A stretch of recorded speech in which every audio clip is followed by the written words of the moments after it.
है सर्वप्रथम तो राधे राधे। और मैं आपके चैनल के माध्यम से समस्त सनातन धर्म को ही यह बताना चाहूँगा कि 31 अक्टूबर को लेकर के मात्र धर्म प्रेमियों को भ्रमित किया जा रहा है, भ्रमित। और 1 तारीख के अनेक प्रमाण है। 1 नवंबर अमावस्या के भी प्रमाण है, नक्षत्र स्वाति है उसका भी प्रमाण है, और क्यों 1 तारीख को करना चाहिए उसका भी अनेक प्रमाण है। लेकिन 31 अक्टूबर का कोई प्रमाण नहीं दे रहा है। 31 को होना चाहिए, 31 तारीख को प्रदोष व्यापनी है, इतना ही तथ्य है, उसके अतिरिक्त कुछ भी नहीं है। और अनेक राजस्थान बीकानेर के विद्वान के साथ में कई विद्वान जुड़ चुके हैं और यह स्वीकार भी कर चुके हैं कि 1 नवंबर शास्त्रोचित है। यहाँ तक कि हमारे बीकानेर के राजगुरु परम पूज्य आदरणीय श्री विश्वकानंद भारती जी महाराज, जो महामंडलेश्वर है और निर्वाण पीठ के पीठाधीश्वर भी है और आचार्य महामंडलेश्वर है, उनसे भी मेरी वार्ता हुई।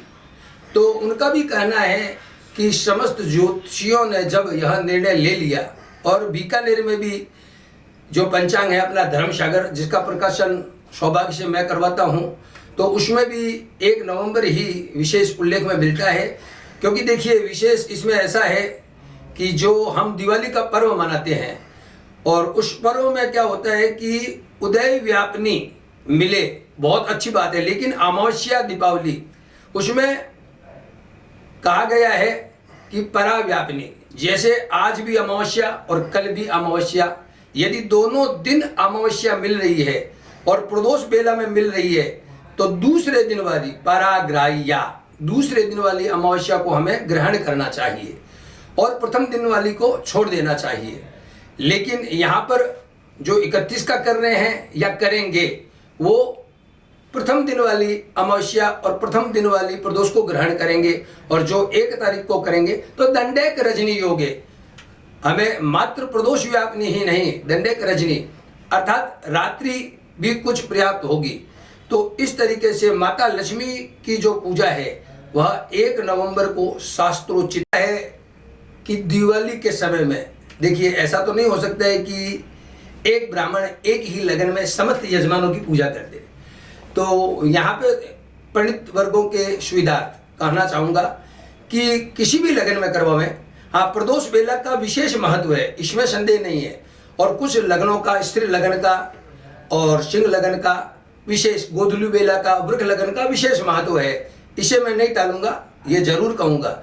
लेकिन आपकी जो भी कार्यगति है या आपका जो व्यवसाय है, प्रतिष्ठान है, दुकान में पूजा कराते हैं, तो दिन में ही ज़्यादातर ऑफिसों में पूजा होती है, फैक्ट्रियों में, कारखानों में दिन में पूजा होती है। घर में रात्रि व्यापनी पूजा करवा सकते हैं और करते भी हैं।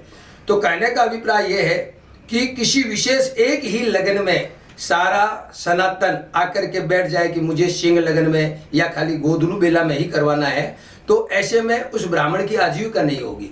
तो जो स्थिर लगन हो या आपके नाम के राशि से जो अच्छा लगता हो या जो शुभ हो, उसी लगन में आपको पूजा करवानी चाहिए, वही शुद्ध है और वही श्रेष्ठ है। मैं तो इतना कहूँगा कि प्रदोष व्यापनी से लेकर के आप जब भी पूजा करें, 1 नवंबर को जब भी पूजा करें, भले ही आप 11 बजे 12 बजे करें, और उसके बाद में जब आपको सुविधा हो वृक्ष लगन में करें, गोधुली बेला में करें और सिंह लगन में भी करें।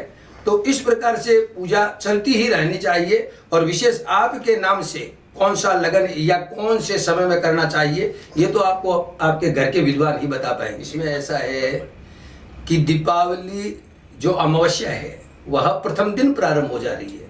प्रथम दिन कब हो रही है कि समझ लीजिए, प्रथम दिन दोपहर में करीब 3 बजे शुरू हो रही है और दूसरे दिन 1 नवंबर को अमावस्या 6:17 की दिखा रही है। तो उसमें 31 तारीख को तो हम ग्रहण ही नहीं कर रहे हैं, हम ग्रहण कर रहे हैं 1 तारीख को। तो 1 तारीख को आप कोई भी लगन ले सकते हैं, सुबह भी पूजा कर सकते हैं, और ऑफिस या गद्दी में करवाना है तो आप दोपहर में कर सकते हैं। और जिसे प्रदोष व्यापनी करवानी है गोधुली बेला में, वो 4:30 से 6:30 के बीच में कराए तो उत्तम है। उसके पश्चात आप सिंह लगन में भी पूजा कर सकते हैं, यह भी आपके लिए उचित है और श्रेष्ठ है। अब इसमें देखिए आपने बहुत अच्छा प्रश्न किया है। ये शुक्र सुखदायी सदा सहाय, एक तो जो शुक्र है वो माता लक्ष्मी का ही वार है। और संजोग समझिए कि आपके UNI न्यूज़ चैनल के द्वारा मैं समस्त सनातन धर्म प्रेमियों को बताऊंगा कि शुक्रवार जो है वो माता लक्ष्मी का वार है।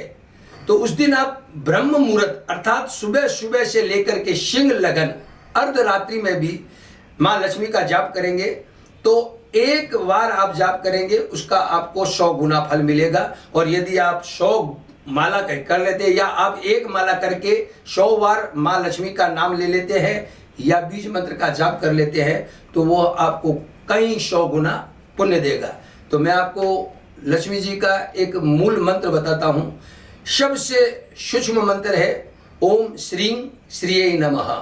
और इसे आप विस्तार देना चाहेंगे और व्यापार में बरकत हो, व्यापार में वृद्धि हो और लक्ष्मी माता की अपार कृपा हो तो आपको इस बीज मंत्र का जाप करना चाहिए। कमल गट्टा से हवन भी कर सकते हैं। बिलपत्र को घी में भिगो करके आप उसके द्वारा हवन भी कर सकते हैं। वो बीज मंत्र है ओम श्रीं ह्रीं श्रीं कमले कमलालये प्रसीद प्रसीद श्रीं ह्रीं श्रीं ओम महालक्ष्मी नमः। इस मंत्र के जाप से आप हवन करें या जाप करें और साथ में हो सके तो श्री सूक्त अथवा कनकधारा का पाठ करें तो मुझे पूर्ण विश्वास है कि माता लक्ष्मी की कृपा अवश्य आप पर बरसेगी। बीकानेर का वसुदेव कृष्ण धर्मसागर पंचांग, ये मेरे दादाजी श्री मोतीलाल जी ओझा इस पंचांग के प्रवर्तक है। फिर मोतीलाल जी के 5 पुत्र श्री गुरुदेव भागीरथ जी ओझा, मुरलीधर जी ओझा और मेरे पिता श्री गोरखा महाराज ओझा जो इस पंचांग का प्रकाशन करवाते थे और चाचा जी बंशीधर जी ओझा, प्रहलाद जी ओझा, 5 भ्रातों ने मिलकर के इस पंचांग की रचना की और ये 5 भ्राता ये है।